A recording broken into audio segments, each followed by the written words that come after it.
네, 안녕하십니까. 수요 없는 공급이지만 역사 투어로 다시 돌아왔습니다. 저번 경주 투어 영상에 경주가 아니라 너무 제 얼굴만 나온다는 제 민원을 듣고 이번에는 용기 내서 유적지랑 유물 영상을 한번 담아 보려고 합니다. 그래서 밖에 나가서 한번 찍어 볼 건데 오늘 역사 투어의 테마는 가야입니다. 갑자기 어제 저녁에 떠올라가지고 급하게 됐습니다. 그래서 경남 이제 김해로 일단 먼저 갈 거고요. 우리가 삼국시대는 아주 잘 압니다. 하지만 삼국뿐만이 아니라 그 당시에 분명히 또 하나의 세력이 있었고요. 바로 가야죠. 네, 가야는 이제 낙동강을 중심으로 경상도 서남부 지역, 진주, 사천, 고성, 함안, 그리고 동남부에는 창원, 그리고 김해, 밀양 포함해서 또한 소백산맥을 넘어서 전라도 남원, 임실, 장수, 그리고 남해안 지역의 광양, 그리고 하동, 거제 이렇게까지 아우르는 생각보다 굉장히 거대한 세력이었습니다. 오늘은 그 철과 교역으로 성장했던 가야의 흔적을 직접 따라가 보겠습니다. 오늘 우리는 김해에서 시작했던 금강가야에서 시작을 해서 아라가야, 그리고 비화가야를 거쳐서 마지막 중심 세력이었던 고령의 대가야까지 이동을 합니다. 자, 이 여정의 핵심 질문은 바로 이것입니다. 왜 가야는 삼국처럼 성장하지 못했는가? 그래서 가야에 대한 기본적인 사실에서부터 연맹왕국에 머물렀던 이유를 찾아가는 투어를 해보도록 하겠습니다. 레고! 네, 이제 김해로 가는 고속도로로 진입을 했고요. 가는 동안 시간이 한 30 정도 좀 걸릴 것 같은데, 그래서 금강가야에 대해서 전반적으로 좀 설명을 해볼까 하거든요. 가야는 철 생산과 이제 무역을 바탕으로 성장한 연맹왕국입니다. 그 중에서 첫 번째로 김해를 갈 건데요. 자, 이곳은 사만중 변환의 이제 구야국이죠. 구야국에서 성장한 금강가의 지배층의 무덤이 모여있는 대성동 고분군으로 제가 먼저 가볼 것이고요. 무덤의 규모가 진짜 엄청나게 큽니다. 그래서 무덤의 크기가 크다는 건 그만큼 강한 지배 권력이 있었다는 뜻이기도 하거든요. 특히 대성동 고분에서는 철제 무기와 이제 갑옷이 많이 출토되었습니다. 가야가 철의 왕국이라 불리는 이유가 바로 여기에 있는 것이죠. 특히 이제 가야는 철을 대량으로 생산했습니다. 철제 무기와 농기구는 군사력을 동시에 강화할 수 있는 당시로서는 아주 첨단 기술이었다고 봐야겠죠. 철은 단순한 무기가 아니라 그리고 당시의 경제력 그 자체라고도 볼 수 있습니다. 철 자체로 수출을 하면서 벌어들이는 경제력도 있지만 실제로 철제 농기구의 발달로 비피가리가 가능해지면서 농작물의 생산량이 비약적으로 늘게 되거든요. 그리고 철을 생산하고 이를 바탕으로 교육을 했던 것이 가야 성장의 핵심이라고 볼 수 있을 것 같습니다. 낙동강 하류에 위치했던 이 김해라고 하는 곳이 철을 내륙과 바다로 동시에 유통할 수 있는 전략적 위치였다는 점에서 발전을 할 수 있었던 아주 중요한 이점이었죠. 일단 여기까지 하고 현장 가서 한번 볼 거고, 그 다음에 이제 김해 박물관 한번 갈 거고, 수로왕릉. 김해 가야 시조를 안 볼 수가 없죠. 물론 여러 가야가 있었지만 특히 금강가야 시조였던 김수로왕에 대해서 한번 보도록 할 겁니다. 말 나온 김에 그 김수로왕에 대해서 조금 설명을 하면, 금강가야 시조 김수로왕은 이제 건국신화가 전해지죠. 물론 이제 모든 나라들이 건국신화가 다 있는데 김수로왕의 이제 건국신화는 단순한 전설이 아닙니다. 마찬가지로 모든 나라도 마찬가지지만 국가의 정통성과 정체성을 설명하는 되게 상징이라고 볼 수 있거든요. 가야 역시 자신들의 기원을 통해서 이 전설, 신화를 통해서 정치적 정당성을 확보를 한 걸 볼 수 있는데, 삼국유사 가락국기, 가야를 가락국이라고도 했고요. 가락국기에 따르면 수로왕은 하늘에서 내려온 6개의 황금 알 중에서 6가야죠. 알 중 하나에서 태어나 42년에 가락국을 세웠다고 전합니다. 199년에 승하했다고 나오고요. 특히 인도 아유타국에서 왔다는 허황옥이라고 하는 사람을 왕비로 맞아서 다문화적 전설을 남겼던 우리 기록상 최초의 국제결혼이었다고 할까요?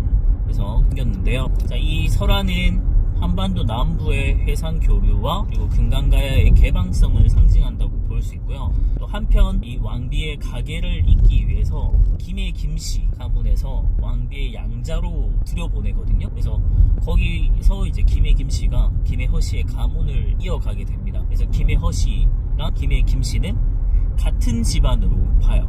그래서 결혼을 금한다는 이야기가 뭐 아직까지도 전해지고 그런 걸 볼 수 있습니다. 일단 여기까지 하고 현장에서 보도록 하겠습니다. 네, 이제 대청동이 아니라 대성동 고분으로 왔습니다.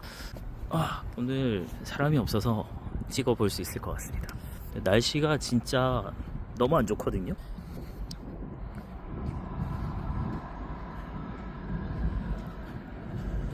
네, 전체적인 한번 찍어볼게요.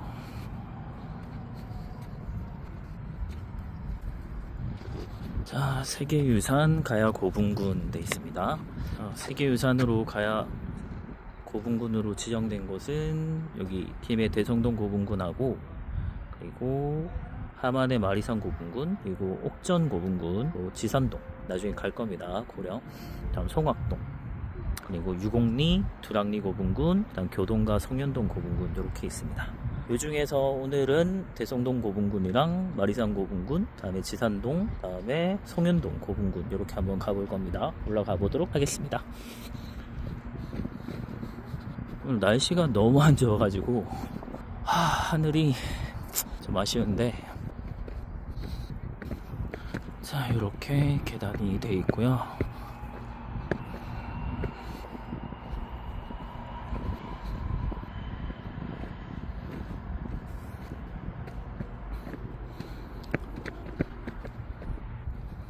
거의 그냥 공원처럼 쭉 둘러볼 수 있게 되어 있습니다. 자, 여기가 대성동 고분군 93호분이라고 되어 있고요. 원래 덧널무덤 형태였다고 보고 있습니다. 자, 요거는 고인돌이 있었던 것 같은데 무너진 것 같아요. 그래서 지금은 흔적만 좀 남아 있습니다. 전체적으로 굉장히 넓게 고분이 있었던 흔적이 지금 남아 있는 건데, 신라도 마찬가지였겠지만 경주에 있는 고분 규모가 어마어마하잖아요. 근데 아마 여기는 진짜 산이네 라고 느끼지 않았을까 싶을 정도로 규모가 어마어마했던 걸로 볼 수 있습니다. 까마귀가 한 바퀴 빠르게 돌고 다음에 박물관에 한번 가보도록 할게요. 여기가 고분군 2호분 돼 있고요. 마찬가지로 초대형 덧널무덤이었던 걸로 보고 있습니다. 순장을 같이 했던 흔적이 남아 있고요. 순장이라고 하는 건 지배자가 왕이 죽었을 때 그 밑에 모시던 사람들을 같이 묻어버린 걸 생매장 비슷하게 한 걸로 볼 수 있는데, 그런 걸 보면 되게 강력한 왕권, 강력한 지배자가 등장했다, 이런 걸 좀 알려주는 거기도 합니다.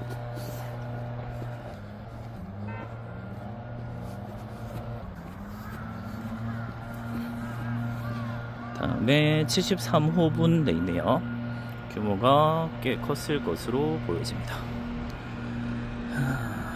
여기도 덧널무덤, 규모 가장 큰 것 같네요. 보니까 확실히 여기 대성동 고분군 안에서 조사된 것 중에서는 가장 큰 무덤이라고 얘기를 하네요.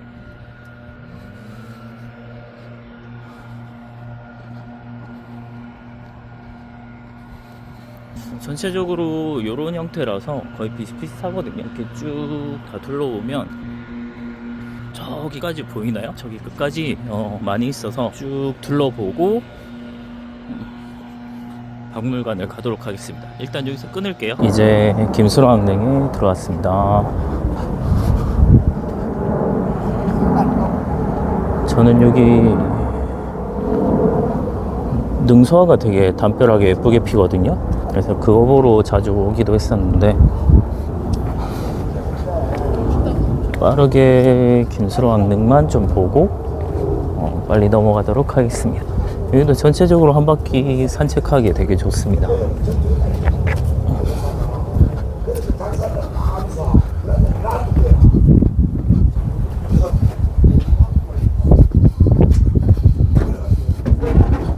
빠르게 들어가 볼게요.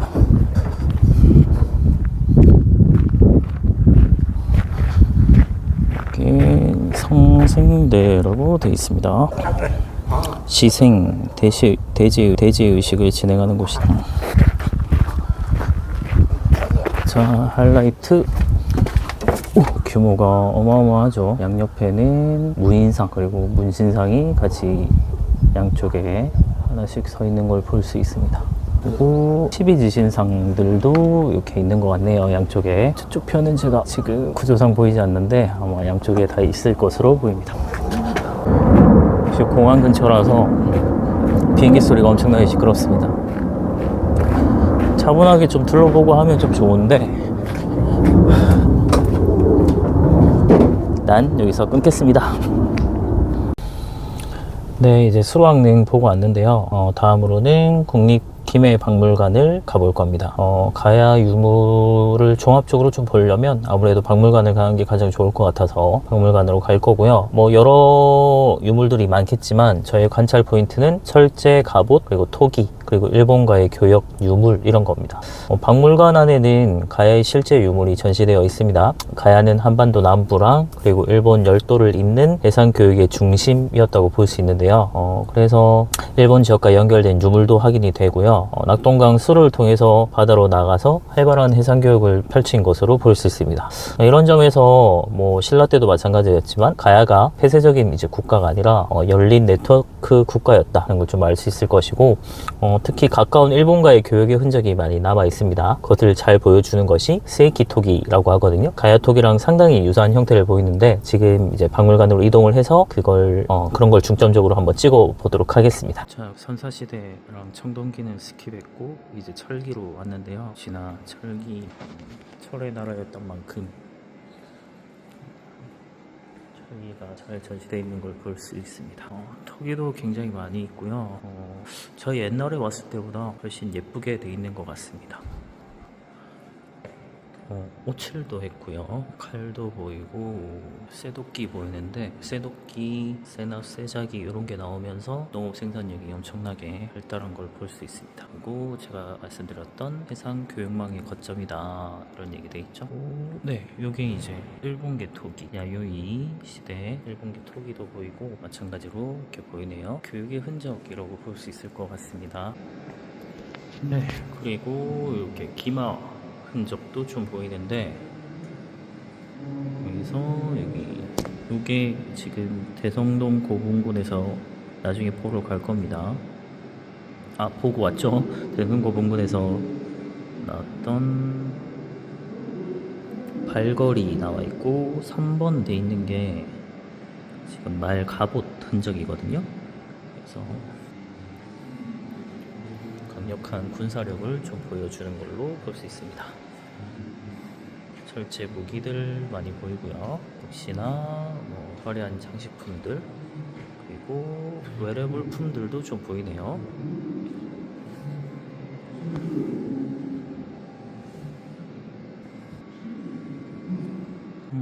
그리고 요거는 신라식 꾸미개 이렇게 천마총에서 봤던 그런 비슷한 장식품들 좀 많이 보이죠. 귀걸이나 이런 것들, 허리띠 은으로 되어 있는 거고요. 금반지, 은반지 이런 것도 보입니다. 금동관인데 화총의 금관만큼 화려하진 않지만 역시나 멋진 모습으로 볼 수 있습니다. 단순하게 좀 나뭇가지 모양,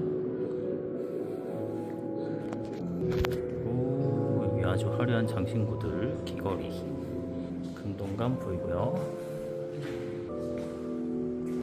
여기는 발찌도 있고 팔찌, 목걸이 아주 화려한 형태들이 많이 보입니다.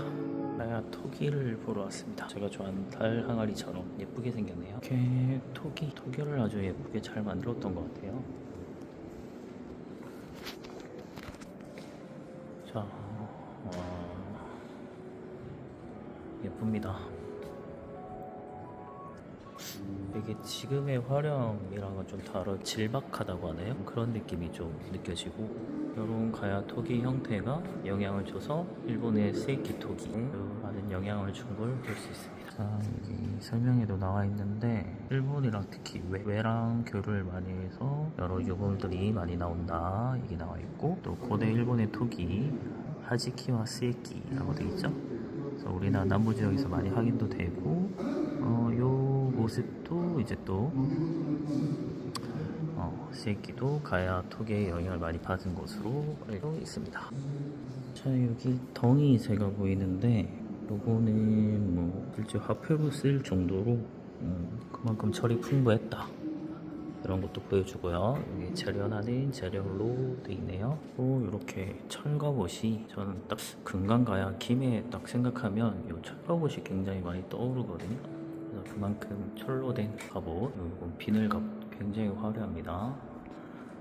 그리고 말에게도 이렇게 갑옷을 다 씌운 걸 보면 굉장히 강력한 구사력을 갖고 있었을 거라고 보입니다. 말에도 이렇게 다 갑옷이 있거든요.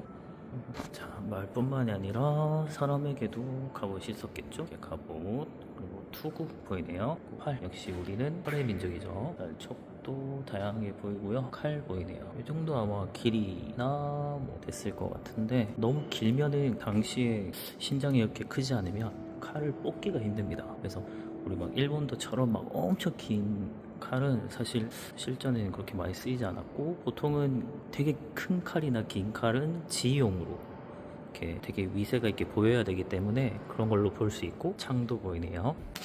자, 그리고 해상왕국 가야라는 테마로 있는데 아마도 교류한 흔적이 많이 보일 것 같고, 그래서 가야 고분군에는 중국을 비롯해서 북방농민, 외, 신라, 백제, 고구려 교류한 흔적이 다 발견되고 있다라고 되어 있고, 특히 김해에서는 로만 글라스가 보여서 국제적으로 교류한 것도 볼 수 있다 이렇게 나와 있습니다.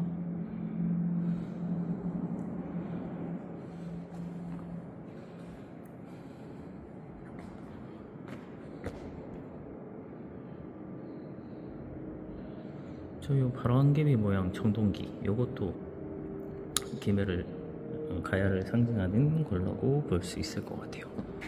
그리고 요거는 그 옛날 제 바다를 누볐던 가야 배 모양이 나와 있고요. 나무라서 많이 썩었지만 전체 길이가 한 8에서 15m 정도 됐을 거라고 봅니다. 상수리 나무로, 상수리 나무가 되게 단단하다고 들었거든요. 배 모양 토기, 모양으로 토기를 만든 걸 보면 그만큼 배가 중요했다 이런 걸 보여주겠죠. 이제 출구 끝. 자, 박물관 뒤편인데 제가 이제 출구 나와서 가고 있거든요. 근데 왜 이렇게 녹슬게 만들었을까 라는 생각이 들었는데, 아마도 가야가 철의 나라였기 때문에 철제로 이렇게 겉을 만들지 않았을까. 그리고 뭔가 자연스럽게 녹이 슬고 하면서 역사의 흔적도 좀 점점 남겨지지 않을까 이런 생각이 드네요.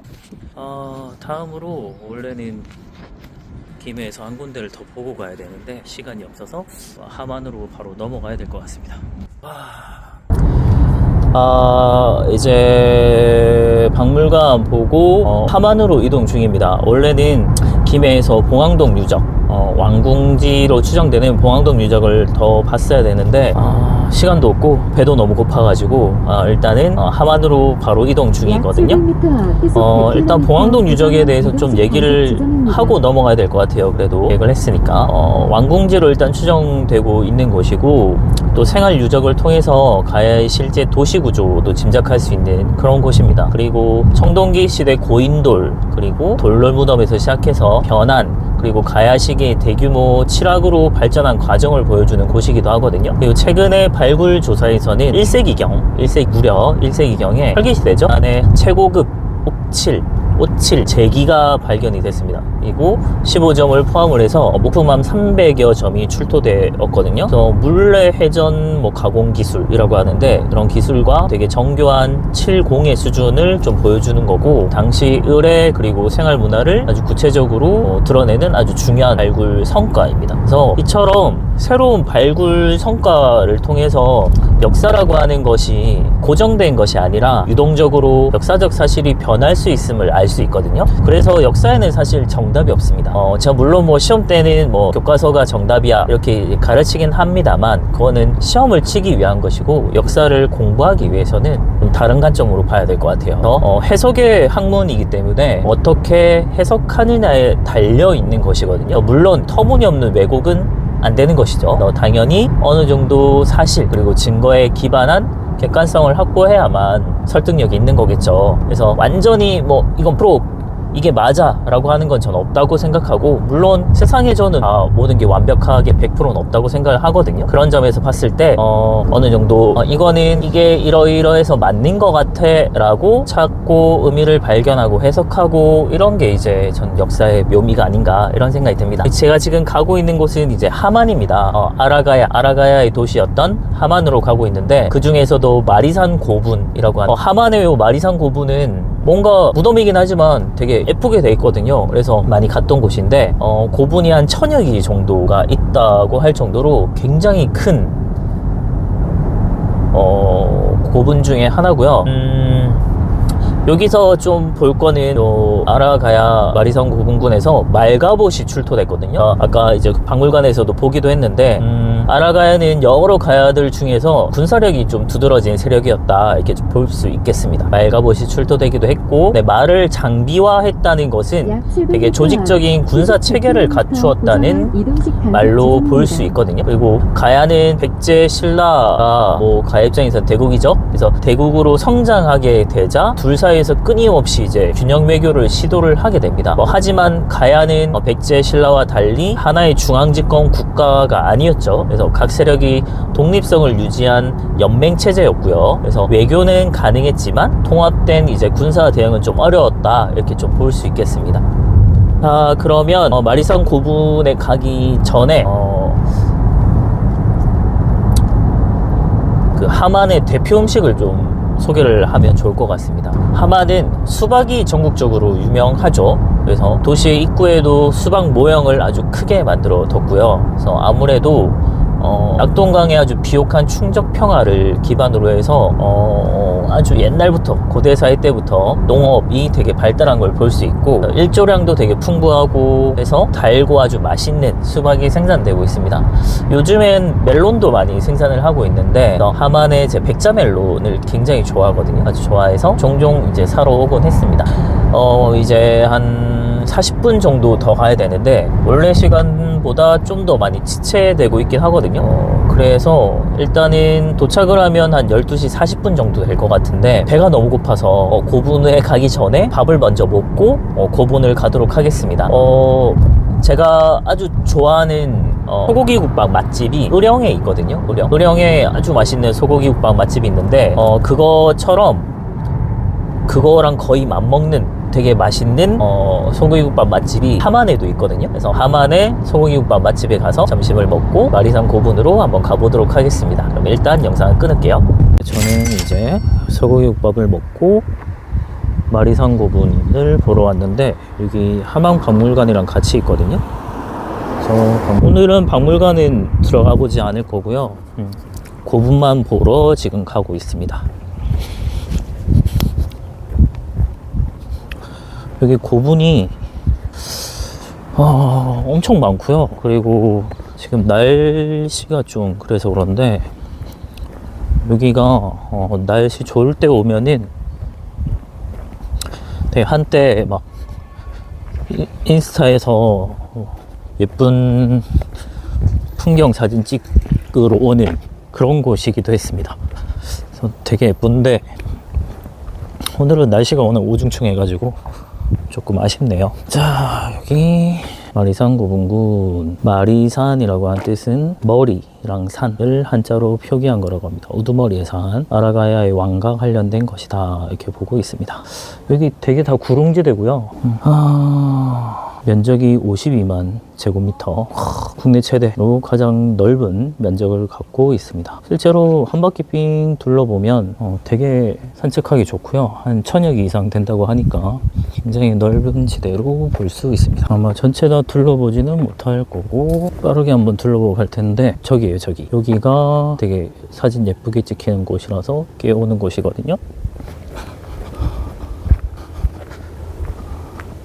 그냥 요 산 전체가 다 고분군이라고 보면 됩니다.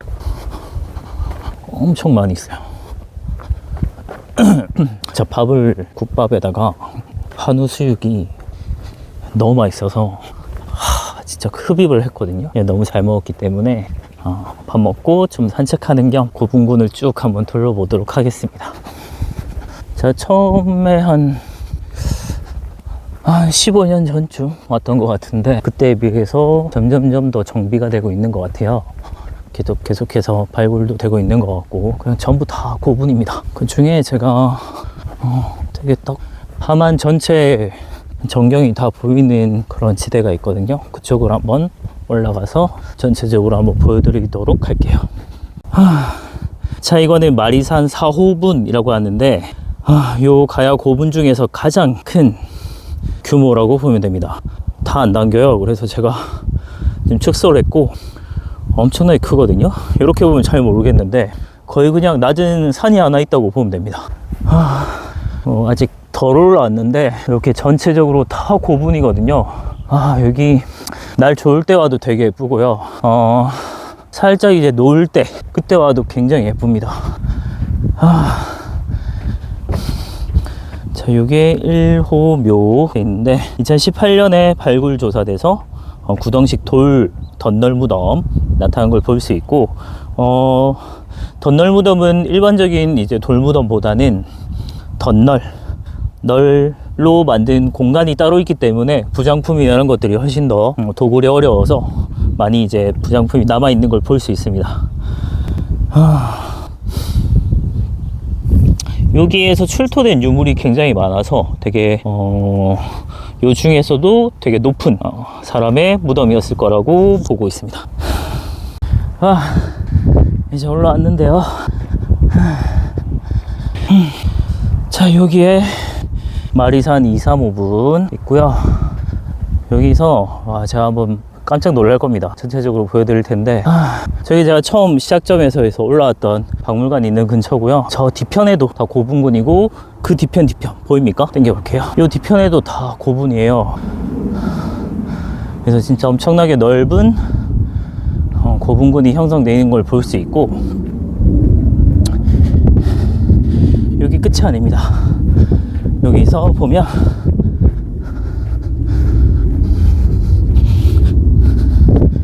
요 뒤편에도 있어요. 야, 진짜 그래서 요거 하나 쭉 한 바퀴 돌면 진짜 엄청난 규모입니다. 그래서 저 가요 고분하면 저 김해보다 사실 함안이 먼저 떠오를 정도로 저한테는 굉장히 인상 깊은 곳이거든요. 그래서 이렇게 전체적으로 쭉 굉장히 넓은 고분군이 형성되어 있다는 걸 보여줍니다. 이게 그냥 뭐 무덤이야 이렇게 보면 좀 그런데, 뭔가 봄에 이렇게 와보면 되게 잔디밭처럼 돼 있어서 되게 예쁩니다. 작은 동산에서 구릉지대처럼 돼 있고요. 이게 전체적으로 이제 산성이나 산성 이런 걸로 쭉 둘러싸여 있는 걸 볼 수 있어요, 함안이. 그래서 일단은 여기까지 보고 다음 장소로 이동을 하도록 하겠습니다. 자, 다음 장소는 창녕입니다.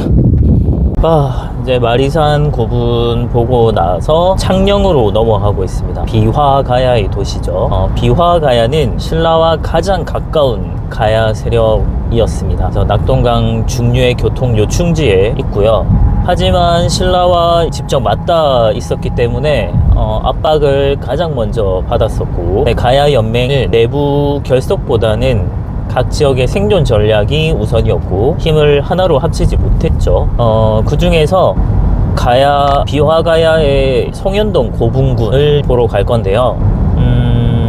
가는 동안 시간이 좀 있어서 창녕의 표음식을 한번 소개해 보겠습니다. 창녕은 전국적으로 대표적인 양파 생산지입니다. 역시나 낙동강의 비옥한 토양을 바탕으로 농산물이 좀 유명하고요. 또한 창녕은 부곡 온천, 옛날에 부곡 하와이 있었죠. 그래서 부곡 온천도 되게 유명하고, 그리고 우포늪도 제가 한 두세 번 가봤던 것 같은데 국내 최대 자연 내륙 습지로 유명한 곳입니다. 낙동강을 비롯해서 최대 내륙 습지를 보유한 강물, 민물이 되게 풍부하잖아요. 그래서 민물 어종이 역시나 풍부하고요. 그래서 그런 민물 어종을 활용한 어탕국수 이런 것들도 유명한 곳이라고 보면 되겠습니다. 그러면 현장 가서 성현동 고분을 좀 보고 다시 보도록 하겠습니다.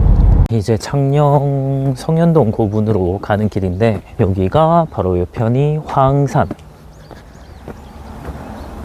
국립공원으로 지정된 곳이고, 저기 황산 창화사라고 하네요. 꽤 멋진 절이 있고요. 그리고 미려감도 보이고.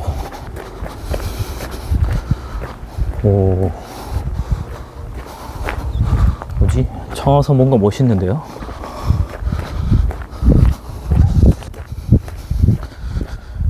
자, 그러면 고분을 보러 가도록 하겠습니다.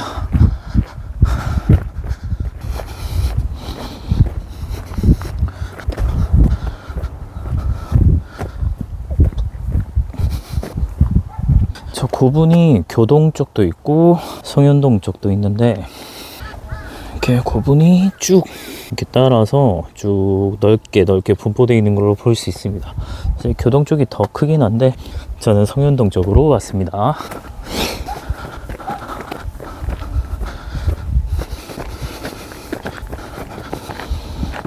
저 뒤편에 산세가 엄청 좋네요.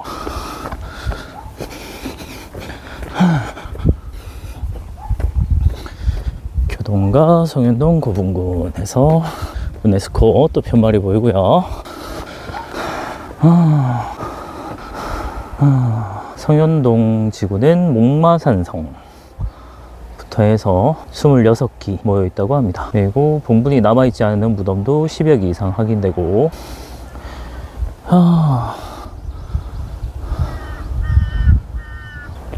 그리고 15분이 되게 유명한데, 15분에서는 순장한 사람의 뼈가 확인된 것 중에서 완전한 형태를 갖춘 뼈 한 구가 복원이 됐는데 16세 소녀죠. 16세 여성 송현이라고 해서 복원이 되었습니다. 그러면 한번 둘러보고 가도록 하겠습니다. 저 밑편에서 위로 쭉 올라와서 전체적인 모습을 보고 가야 될 것 같아요.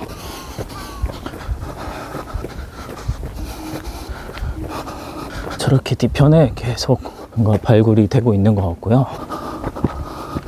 와, 여기도 고분 하나하나가 정말 어마어마한 크기입니다.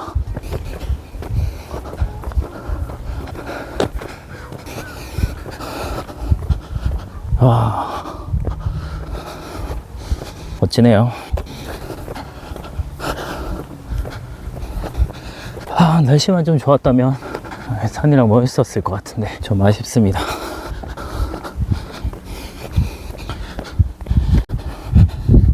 자, 계속 올라가고 있는데요.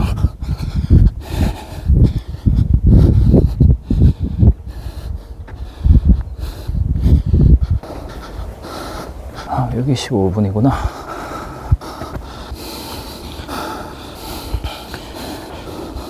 여기 보면은 순장한 사람 뼈 출토 모습 돼 있고 복원한 모습입니다. 이 주위에서 찾아볼 수 있는 얼굴인 것 같은데,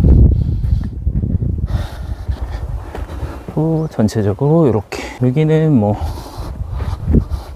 그렇게 마리산 고분처럼 엄청나게 많은 수는 아니지만 굉장히 큰 규모의 봉분이 많이 남아있고, 저 뒤편 보이면 저기에도 고분군이 형성되어 있는 걸 볼 수 있습니다. 그리고 전체적으로 여기 되게 언덕이거든요. 산세가 엄청 좋습니다. 와, 얘는 진짜, 얘라고 하면 좀 그런가요? 요 봉분은 진짜 큽니다. 거의 그냥 산이라고 해야 될 것 같아요. 와, 진짜 다 안 당겨서 최대한 축소를 한 건데도 어마어마한 크기를 보입니다.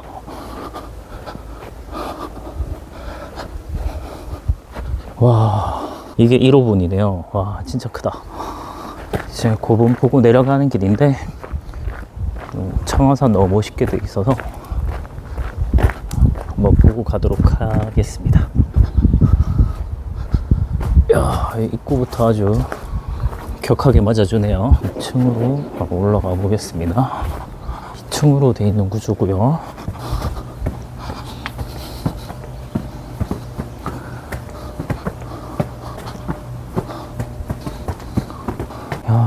절 화려합니다. 단청이 미쳤네요. 그리고 일단 지붕 형태는 팔작 지붕이고요. 그리고 기둥 위에 보면 요 기둥과 지붕 사이에 장식하고 있는 저 나무 연결고리를 포라고 하거든요. 저게 기둥 위에만 이렇게 돼 있는 것들을 주심포 양식이라고 합니다. 주심포 양식으로 돼 있는 걸 볼 수 있고, 아니면 이렇게 기둥 말고 기둥과 기둥 사이에도 전체 다 포가 있는 걸 다 포 양식이라고 하거든요. 이건 전체적으로 주심포라고 볼 수 있습니다. 법당은 이렇게 최대한 조용히 얘기할게요. 요즘은 이렇게 앉는 좌석이 있네요. 합장 한번 하고요. 삼재불공. 올해의 삼재는 토끼띠, 양띠, 돼지띠입니다. 저랑 엄마가 해당되네요. 조용히 나가보도록 하겠습니다. 네, 이제 송현동 고분을 보고 다음 밑에 내려오다가 절 잠시 봤고요. 이제 창녕을 벗어나서 대가야 고령지방으로 이동하는 중입니다. 뭐 사실 창녕에서 볼 게 더 많이 있긴 했거든요. 교동 고분군도 일단 있었고, 그리고 근처에 뭐 석빙고, 그리고 창녕비, 진흥왕 순수비 중에 하나인 창녕비도 있었는데, 창녕비는 교과서에서 많이 다루기 때문에 한번 보는 것도 괜찮지 않을까 싶었는데 시간이 좀 없어요. 제가 지금 고령으로 가는 길인데 도착하면 아마 지산동 고분에 도착하면 4시쯤 될 것 같고, 이거 보고 빠르게 이제 또 박물관 가서 대가야 박물관을 한번 볼 거거든요. 그렇게 이제 마무리할 거라서 지금 빨리 이동을 하고 있는 중입니다. 가는 길에 대가야 관련해서 좀 얘기를 하고 싶은 게, 이미 여러 번 말씀드렸지만 가야는 하나의 국가는 아니었죠. 그래서 여러 세력이 모여서 형성된 연맹왕국이었고요. 그 중에서 후기 가야의 중심 대가야로 이동을 하려고 합니다. 보통 교과서적으로 나누면 정기 가야 연맹, 후기 가야 연맹 이렇게 나뉘거든요. 내 고령은 이제 후기 가야 연맹의 중심이었던 이제 대가야의 도시 고령이라고 보면 되고요. 5세기 이후에 가야의 주도권은 고령으로 이동을 하게 됩니다. 대가야로. 내가 경주 투어 때 설명을 했었는데요. 신라 내무랑 시기에 400년에 백제 가야 외 연합군이 신라를 공격을 하죠. 그래서 신라가 엄청나게 국가적인 위기를 맞았을 때 신라의 요청에 고구려 5만 군대 강기토대왕이 보내주죠. 파병되어서 연합군을 무찌르게 되죠. 더 나아가서 이제 고구려군이 금강가야를 아주 맹렬하게 공격을 합니다. 경기가야의 연맹 맹주였던 금강가야를 아주 맹렬하게 공격을 해서 거의 멸망에 이를 정도로 힘이 약화가 되었고요. 이후에 이제 가야 연맹의 주도권이 금강가야에서 대가야로 넘어가게 되었다라고 보면 됩니다.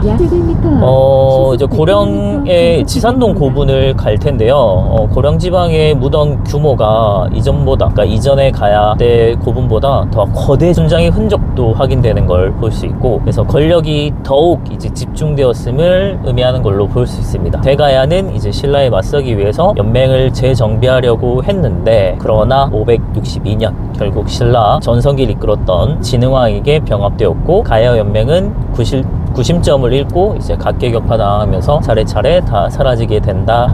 그러니까 대가야가 나름대로 좀 재정비하고 해보려고 했지만 연맹 구조의 한계를 좀 드러난 거라고 볼 수 있습니다.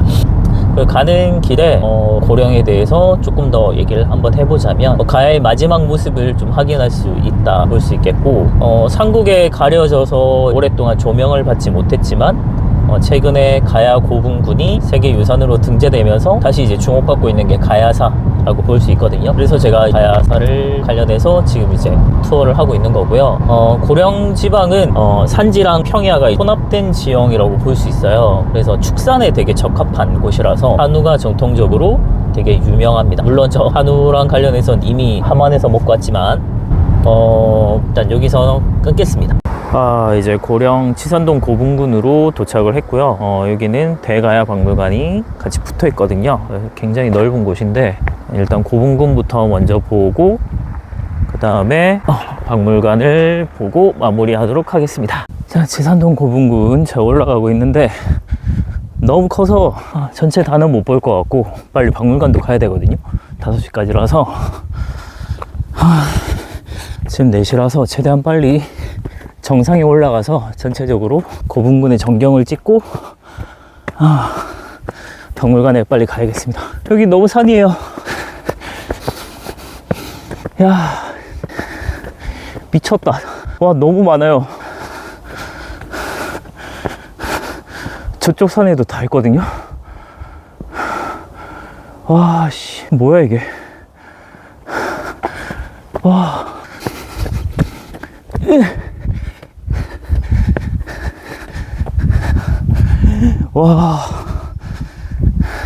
와, 정상 못 찍을 것 같아요. 와, 너무 많은데? 뒤에 더 있네요, 더. 와,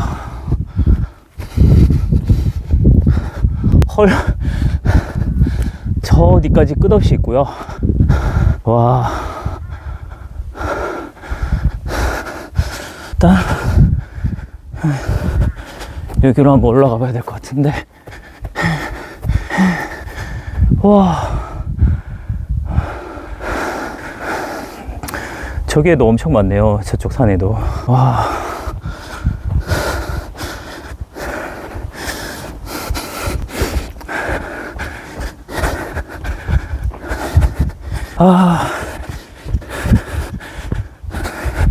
다 못 돌겠는데요, 이거?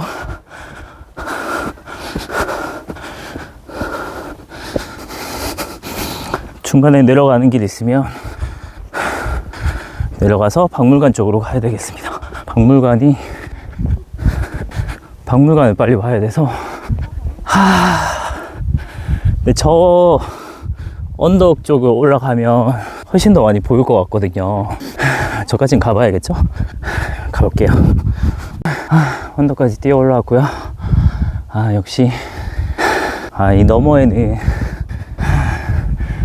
너무 경사가 있네요. 그래서 고분이 있진 않고 이쪽에 쭉 고분이 있고요. 여기 넘어가면 건너편에 있는 산의 고분들이 보일 것 같습니다. 와, 너무 많아요. 이 고분만 다 돌아도 엄청나겠는데요.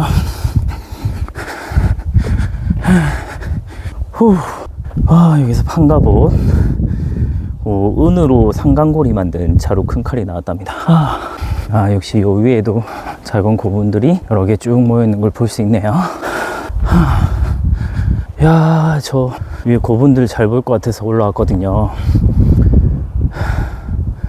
역시 저쪽 산에도 엄청 보이네요. 저까지 못 가겠습니다. 이제 빨리 내려가서 박물관에 가도록 하겠습니다. 자, 전체 가야 영역이 표시되어 있고요. 그 중에서 대가야. 와, 전북 저기 무주에서 시작해서 진안, 임실, 순창 보이고요. 전남의 구례, 순천, 광양, 여수까지 보이고, 남해안 일대 여기까지도 굉장히 넓게 분포하고 있는 걸 볼 수 있습니다. 자, 대가야의 건국 신화가 나와 있는데요. 시조 내질주일이라고 하는 인물은 금강가야 스로왕의 형이었다 하고 나옵니다. 두 종류의 건국 신화가 전해지는데 하늘에서 내려온 6개 아래서 금강가야 시조 스로왕이 되었다. 요거는 금강가야 중심의 난생설하고요. 다른 하나는 가야산신 그리고 하늘신 이런 얘기 나오는 거, 이거는 대가야의 시조에 관한 얘기입니다. 내질주일이라고도 하고 이진아시왕이라고도 합니다. 대가야 중심의 시조 형제 설화이고, 저도 들어보긴 했는데 확실히 금강가야가 워낙 유명하다 보니까 좀 많이 가려져 있는 것 같습니다. 대가야의 시조 이진아시왕이라고 나와 있고요. 그리고 가야국 시조의 어머니 가야산신 정경모주라고 나와 있습니다. 우리는 이렇게 산신이나 이런 거에 대한 설화가 많이 남아있는 편이에요. 여기 삼국시대로 나오네요. 우리 보통 고백제, 고백신 해서 삼국시대라고 하지만 가야까지 포함해서 삼국시대라고 해야 된다. 왜냐하면 가야는 600여 년 동안 삼국과 경쟁을 했기 때문에 이렇게 삼국시대라고 해야 되지 않느냐, 이런 얘기가 가야사 전공하는 분들 그리고 가야 연구하시는 분들에 대해서 많이 얘기가 나오죠. 자, 여기 지산동 73호분에 대한 게 나와 있는데 최초의 왕릉으로 알려져 있고요. 400년 전에서 최고 지배자의 무덤으로 알려져 있습니다. 그걸 이렇게 복원을 재현해 놓은 것 같은데요. 규모가 어마어마해서 다 담기진 않는데 제가 미쳐가지고 저기 순장한 모습도 같이 보이고요. 이게 아마 갖가지 부장품들 저 안에 저 널에 들어가 있는 사람이 왕으로 추정되고 있습니다. 부장품이 굉장히 많이 들어가 있죠. 자, 요거는 대가야의 관들, 장신구들 나와 있는데 금동관, 신라만큼 막 엄청 화려한 형태는 아니지만 이런 것들이 나와 있고, 또 일본 얘기가 빠질 수 없는데 요 금관, 일본으로 반출됐네요. 동경박물관, 도쿄박물관에 있고요. 그리고 여기 일본의 고분에서 출토된 은동관인데 대가야 왕관이랑 거의 유사한 형태를 띠고 있습니다. 이렇게 굉장히 화려하게, 그리고 말가춤 또 볼 수 있고요. 다음에 칼이고요. 쇠창, 창 앞에, 그리고 활, 그리고 갑옷과 투구. 이렇게 보니까 되게 멋있네요.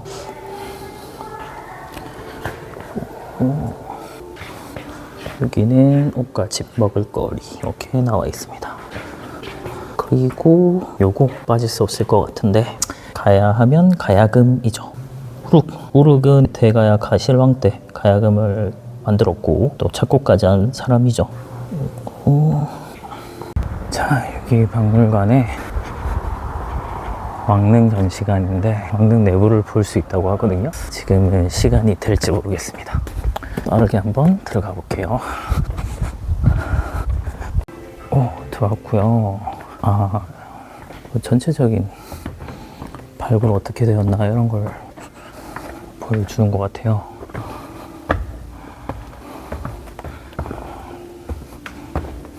지산동 44호분 전체를 이렇게 담을 수 있습니다. 자, 가운데 중앙으로 한번 가보도록 할게요. 발굴됐을 때 원래 저런 형태였던 것 같습니다. 44호분.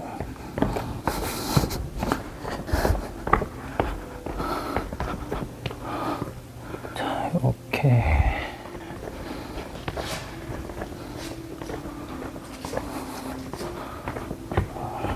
기마무사 이렇게 생겼다고 하고요.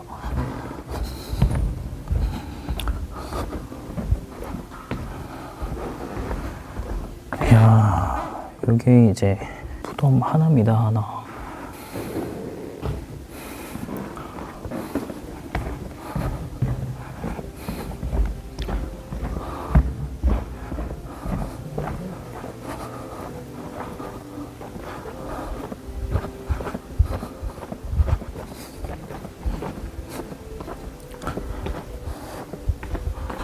복식 체험.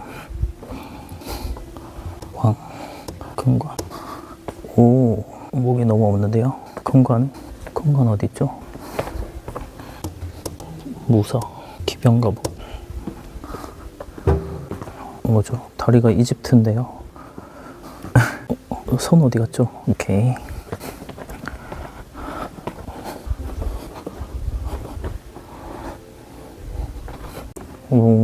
여기 야광조개로 만든 국자 이런 것들 유물이 발견되는데 요건 오키나와에서 들어왔답니다. 오키나와는 옛날에 유구 제국이라고 해서 일본에 병합되기 전에 따로 제국이 있었죠.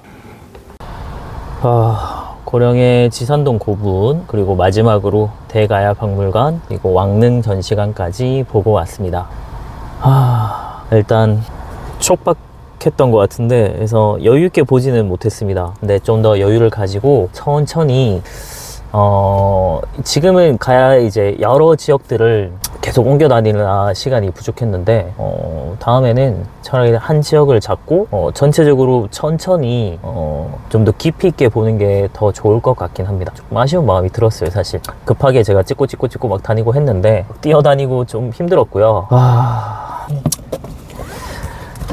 어쨌든 일정은 이제 마무리하고, 마무리 엔딩을 하고, 고령이 한우 유명하다고 해서, 한우를 소고기국밥을 또 먹어가지고 뭐 고기를 막 수육도 먹고 해서 고기를 또 먹고 고기를 구워 먹거나 하고 싶진 않고 그냥 육회비빔밥 간단하게 먹을까요 과연? 간단하게 먹을지 모르겠는데 먹고 집으로 돌아가면 될 것 같습니다. 지금 이제 딱 4시 40분이거든요 그럼 엔딩 찍고 밥 먹고 이렇게 돌아가면 될 것 같아요. 네, 아마 퇴근 시간 딱 걸려가지고 굉장히 오랜 시간 걸릴 것 같은데 뭐 할 수 없죠. 뭐 일단 가야의 한계에 대해서 저는 좀 마지막으로 정리를 좀 해보고 싶은데 3가지로 좀 정리할 수 있을 것 같아요. 첫 번째는 연맹체제였다는 거, 그러니까 중앙집권이 미완성되었다라는 점. 그럼 왜 중앙집권이 되지 못했을까라는 걸 좀 생각을 해볼 필요가 있는데, 교과서에서도 이거 다루거든요. 근데 각각의 가야가 힘과 경제력이 거의 비등비등했고, 그리고 굳이 힘을 합치지 않아도 경제력이 너무 풍부했습니다. 그러니까 철도 많았고 농사도 되게 잘 되고 이런 지역이라서 물도 풍부하고 그러니까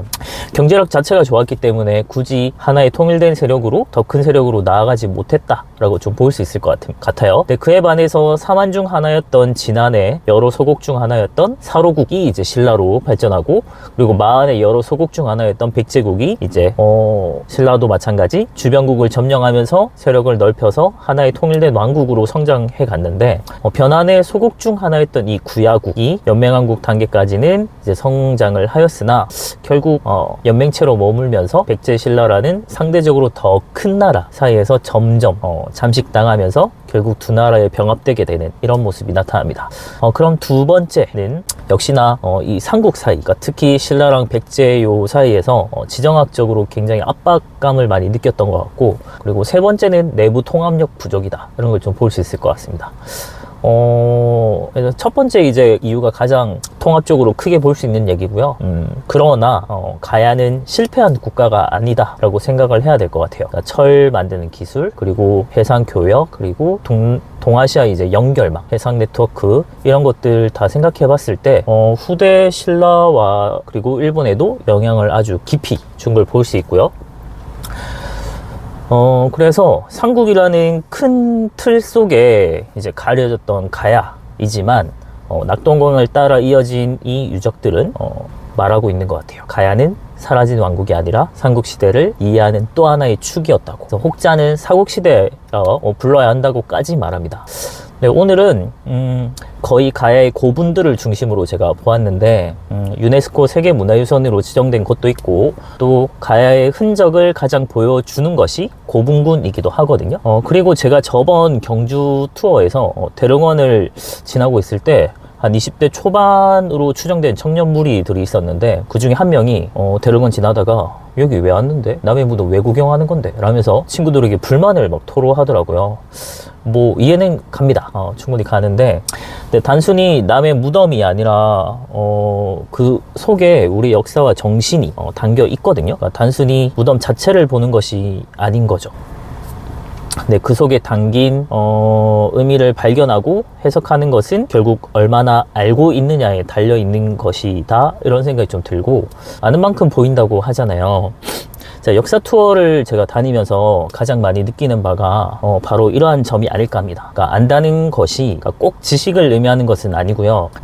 그 근본은 바로 관심이 아닐까 싶어요. 그러니까 무엇이든 관심을 두고 보다 보면 더 애정이 생기게 되는 것 같습니다. 물론 뭐 제가 좋아서 역사 투어를 다니는 것도 있고, 그러한 관심과 애정, 그리고 저 스스로도 그 속에서 무언가의 의미를 찾아가는 과정이기도 합니다.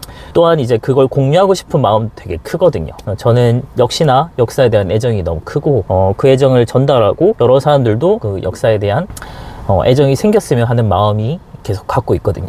그래서 역사 교사를 하는 것 같습니다. 네, 뭐 역사에 정답은 없지만 제가 설명한 역사가 맞아, 사실이야 라는 그런 것보다 더 중요한 것은 결국 기억하는 것이라는 생각이 들거든요. 기억하지 않으면 아무것도 의미가 없어지니까. 그래서 더더욱 계속 전하고 또 전해야만 하는 게 아닐까 싶습니다.